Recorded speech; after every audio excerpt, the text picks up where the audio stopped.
디모데전서 강의 78번째 시간입니다. 디모데전서 6장 18절 말씀을 계속해서 함께 나누어 보도록 하겠습니다. 우리는 지난 시간에 시편 37편 27절의 말씀을 가지고 악에서 떠나 선을 행하라 그리하면 영원히 살리니 라는 말씀을 중심으로 함께 나누었습니다. 말씀을 중심으로 하게 될 때에 악한 삶은 견제받게 됩니다. 그리고 그 악한 삶은 말씀으로 인하여서 멀어지게 되고 그것의 시너지 효과로 선한 일들을 행합니다. 그런데 사실 누누이 말씀드렸지만 타락한 인간이 선을 행한다는 것은 기적과 같은 일입니다. 그리고 이 기적과 같은 일들이 하나님의 백성들 사이에 일어나게 될 때에 성경은 보장합니다. 무엇을 말하죠? 영원히 살리니. 영생의 축복을 보장한단 말입니다. 이 얼마나 놀라운 일입니까? 우리가 선을 행하는 것 자체도 기적인데 나의 선한 행위가, 나의 선한 삶이 영원한 축복, 영생의 축복에 보장이 된다는 것. 그것을 성경은 이야기하고 있습니다. 그렇기 때문에 선을 행하며 산다는 것은 인간이 누릴 수 있는, 믿는 사람들이 경험할 수 있는 가장 큰 축복된 행위라는 겁니다. 오늘은 또한 이어서 선을 행하며 사는 것이 얼마나 귀한 일인지 계속해서 나누어 볼 텐데요. 고린도 후서 9장 8절의 말씀입니다. 제가 읽어드리겠습니다. 잘 들으시기 바랍니다. 하나님이 능히 모든 은혜를 너희에게 넘치게 하시나니 이는 너희로 모든 일에 항상 모든 것이 넉넉하여 모든 착한 일을 넘치게 하려 하심이라. 사도 바울이 고린도 교회 성도들에게 하나님께서 우리 성도들 사랑해서 은혜를 넘치게 주셨습니다 라고 말하는 겁니다. 그런데 은혜를 넘치게 주시는 이유는 무엇이라고 말합니까? 모든 착한 일을 넘치게 하기 위해서.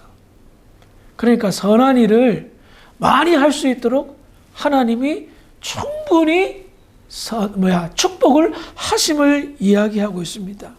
우리는 여기서 한 가지 중요한 사실을 발견합니다. 하나님께서 은혜를 넘치게 주실 때는 이유가 있다는 거예요. 이유가 없는 게 아니라 분명한 이유가 있다는 겁니다. 모든 착한 일을 넘치게, 대충 하는 것이 아니라 적게 하는 것이 아니라 많이 할 수 있도록 은혜를 베푸신다는 겁니다. 그래요.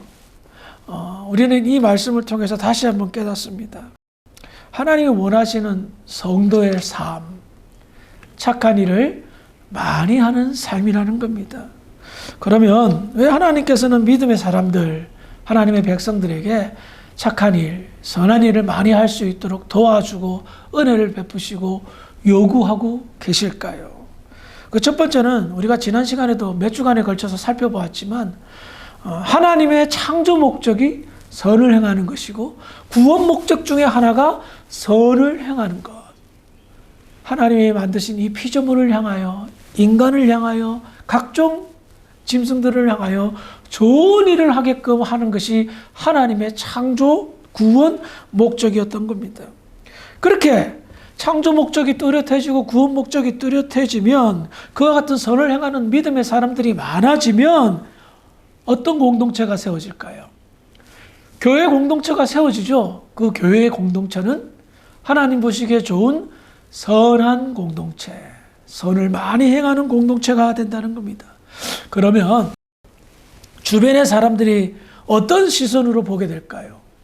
관심이 갈 수밖에 없습니다. 좋은 일 많이 하는데, 여러분, 좋은 일 많이 하는 사람을 나쁜 감정 보겠습니까? 좋은 감정으로 보고 관심 있게 주목하지 않겠습니까? 교회도 마찬가지입니다. 그런데 교회든 성도든 그 좋은 일을 많이 하고 선한 일을 많이 하는 사람에게 관심을 가지게 될 때에 사람들은 아주 하나님의 은혜로 또 한 가지를 보게 됩니다. 그것은 그 공동체를 통한 하나님의 나라, 천국의 은혜를 경험하게 된다는 겁니다. 이것은 복음과 직결되는 거예요. 말로만 복음이 전거되는 것 아닙니다. 희생과 헌신과 나눔을 통하여 복음이 증거되는데 그 모든 분위기의 창출이 바로 선을 행하는 공동체, 선을 행하는 사람들에 의해서 나타나게 된다는 겁니다. 타락한 세상, 선을 행하지 않는 사람들. 성경은 노아 홍수의 예를 통하여 교훈하고 있습니다. 어떻게 되었죠? 하나님이 철저하게 심판하셨습니다. 이 세상을 악한 세상, 선을 행하지 않는 세상이 아니기 때문입니다.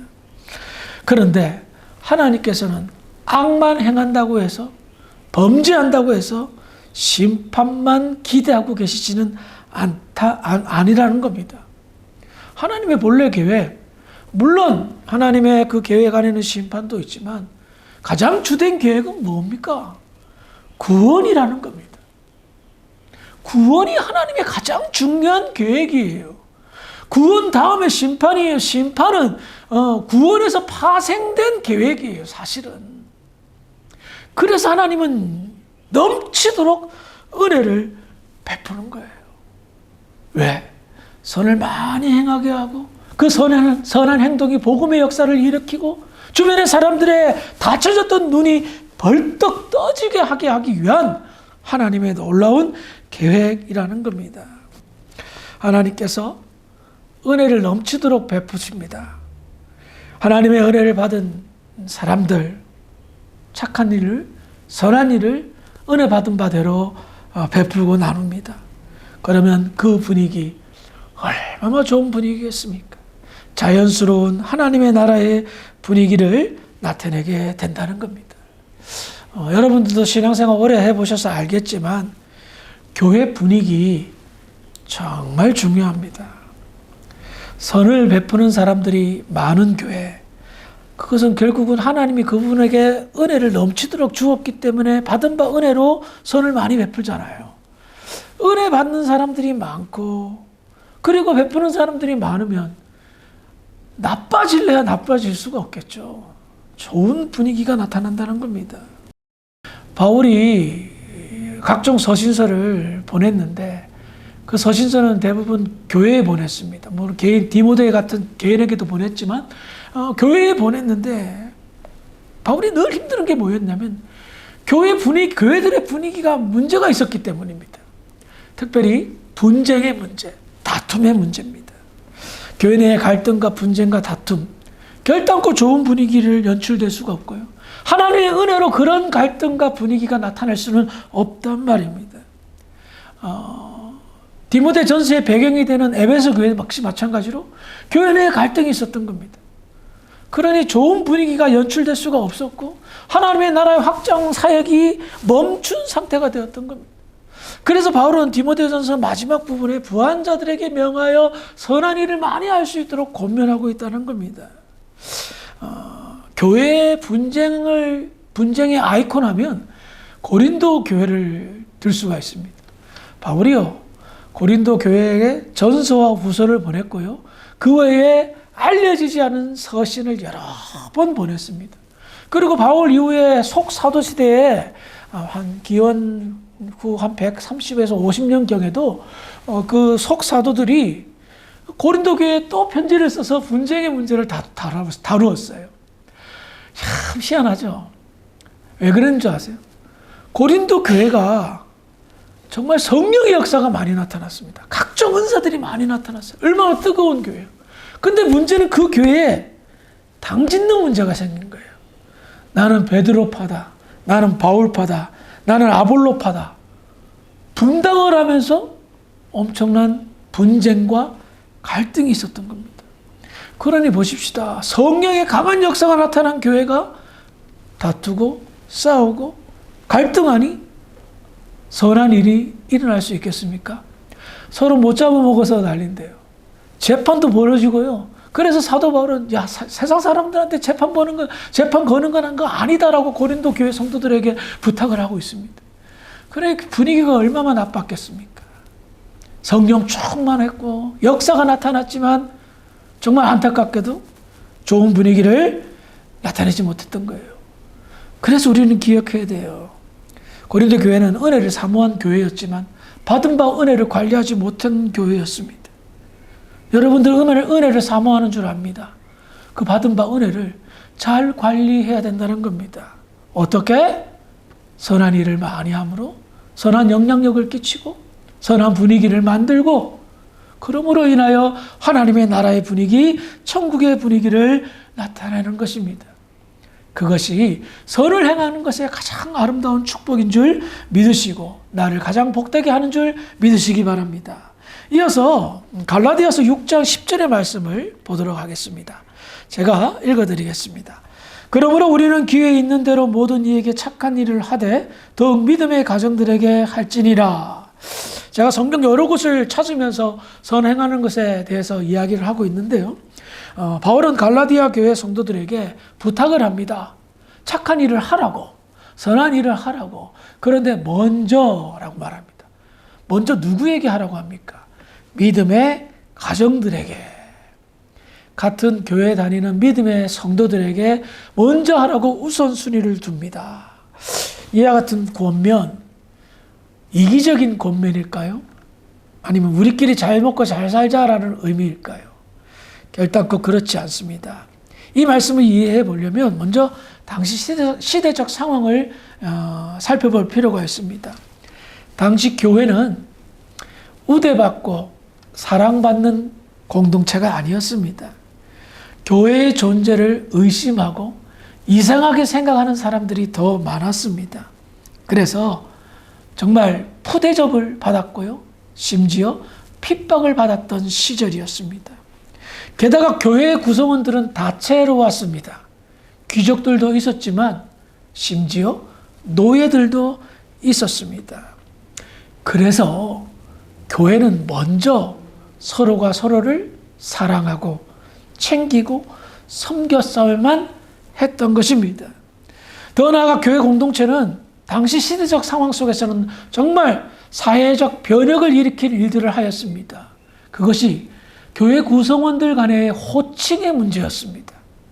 뭐라고 불렀습니까? 형제여, 자매여. 노예에게 형제여, 자매여. 그런 놀라운 관계를 세워나갔던 겁니다. 형제여, 자매라는 관계는 무엇을 의미합니까? 가족 공동체라는 겁니다. 그래서 교회 가족을 돌보는 것은 남의 일이 아니었습니다. 나의 일이었습니다. 서로를 돌보고 먼저 성도들에게 선을 베푸는 것은 당연한 일이었습니다. 당시 사회에서 세상에서는 정말 생각해 볼 수 없는 특별한 가족 공동체였던 겁니다. 그러니 보십시다. 서로가 서로를 아껴주고 사랑하고 나누고 선을 베풀면 그 교회 공동체는 어떤 공동체입니까? 말할 것도 없죠. 천국 공동체. 하나님의 나라를 구현하는 그런 공동체였던 겁니다. 물론 선을 베풀고 나누는 건 나의 것을 베푸는 것이라 여길 수 있습니다. 그런데 성경은 그렇게 말하지 않습니다. 하나님의 것이라, 하나님의 은혜를 넘치도록 주신 것이라 이야기합니다. 그런데 보십시다. 내가 선을 베푸는 것은 하나님이 넘치도록 은혜를 주셨기에 가능한 일인데 사람들, 선 베품을 받는 사람들은 어떻게 생각합니까? 선을 베푸는 사람을 존경합니다. 여러분, 존경받는 거 쉬운 일 아닙니다. 정말 인간으로서 받을 수 있는 가장 영예로운 일이 존경받는 것입니다. 자기에게 아낌없이 나눠주는 아무런 그런 관계가 아니에도 불구하고 나를 위하여 나에게 희생하고 섬기는 그리스도의 사랑을 실천하는 그 모습에 사람들은 먼저 하나님께 영광 돌릴 수 있겠죠. 그런데 베풀고 나누는 사람을 존경합니다. 사랑합니다. 위합니다. 이것이 하나님의 지혜입니다. 막연하게 아니면 막무가내로 선을 베풀어! 라고 하는 것이 아니었습니다. 착한 일을 하는 자를 존귀하게 하고 그로 인하여 하나님께 영광을 돌리게 할 뿐만 아니라 꽉 막힌 세상 숨통 튀게 하고 타락한 세상 희망 보이게 하고 그로 인하여 복음의 열매가 복음의 밑거름이 되어 하나님의 나라를 구현하고 실현하는데 사용하게 하기 위함이었던 겁니다. 살다 보면 엄청나게 매일 구제하고 섬기고 기부하는 사람도 있습니다. 그러나 그런 사람들은 열애를 두더라도 우리 믿는 사람들이 정말 조금씩 나눔과 선한 일들을 실천한다면 그것이 나중에 영적으로 엄청난 저축이 됩니다. 복리 이자가 됩니다. 그것이 나를 어마어마하게 존귀하게 되고 사람들에게 존경받는, 그리고 하나님께서 영광을 받는 그런 놀라운 역사가 나타난다는 겁니다. 생각해 보니까 너무 좋은 것 같지 않아요? 분위기 좋게 만들고요. 사람들 도와주고요. 나는 존경받고 존귀하게 되고 더 나아가 이 모든 것에 하나님께 영광을 돌린다는 것. 이것이 우리에게 베풀어 주신 하나님의 지혜이며 은혜인 줄 믿으시기 바랍니다. 그러므로 하나님께서 우리에게 착한 일을 할 수 있도록 넘치는 은혜를 베푸셨습니다. 그것이 인식된다면 받은 바 넘치는 은혜들을 나누기에 부족함이 없는 복된 저와 여러분들이 되기를 주의 이름으로 축원합니다. 기도하시겠습니다. 사랑이 많으신 아버지 하나님, 은혜를 감사합니다. 우리에게 넘치도록 은혜를 베푸셔서 감사합니다. 받은 바 은혜, 착한 일을 하는데, 선한 일을 하는데, 나누고 베푸는데 사용할 수 있도록 은혜 더하여 주시옵소서. 감사하며 예수님의 이름으로 기도합니다. 아멘.